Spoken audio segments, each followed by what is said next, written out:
संत एकनाथ बहुत परोपकारी थे। वे महान संत थे, लेकिन उनके आचरण, व्यवहार और वाणी में कोई दिखावा नहीं था। वे मूलतः महाराष्ट्र से थे, परंतु उनके नेक कामों की सुगंध पूरी दुनिया में फैली हुई थी।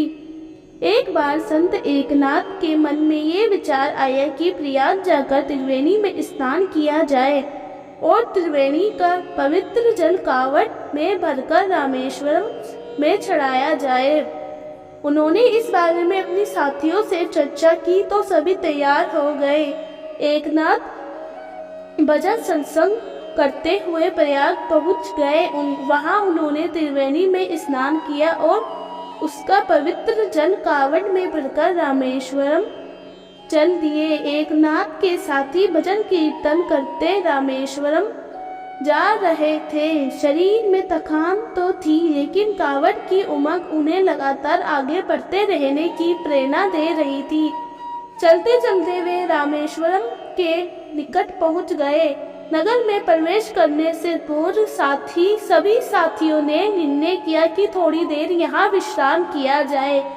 सभी विश्राम करने लगे। उस जगह के नजदीक एक गधा भी लेटा हुआ था। तेज धूप और बीमारी की वजह से उसके पैरों में इतनी शक्ति नहीं थी कि वह कुछ दूर चलकर पानी पी सके।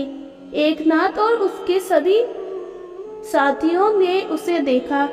सभी उसकी ऐसी स्थिति पर चर्चा करने लगी।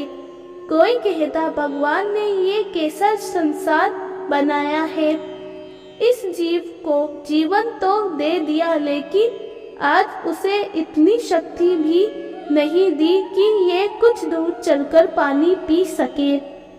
दूसरा कहता, इसे प्यास लगी है, अगर कोई पशुओं के लिए यहाँ पानी की व्यवस्था करा दे तो उसे कितना पुण्य प्राप्त हो, लेकिन इस प्राणी के भाग्य में तो पानी भी नहीं लिखा।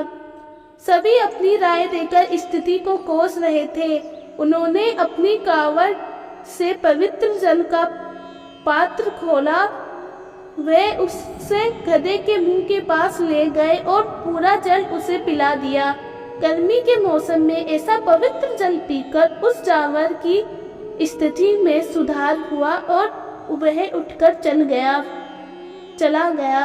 उसके नेत्रों में आंसू थे। कहा जाता है कि उस समय एकनाथ को ईश्वरीय वाणी सुनाई दी, एकनाथ, इस जीव पर दया कर, तुमने महापुण्य का कार्य किया है। तुमने उस प्राणी में साक्षात मेरे ही दर्शन किए हैं। मैं रामेश्वरम पहुंचने से पहले ही तुम्हारी कावड़ स्वीकार करता हूँ। वास्तव में सभी धर्मों ने माना है कि जीवों की सेवा करना ही परमात्मा की ही सेवा करना है। जो इस सत्य को समझकर अपने जीवन में उतार लेता है, उसे शीघ्र ईश्वरीय कृपा की प्राप्ति होती है।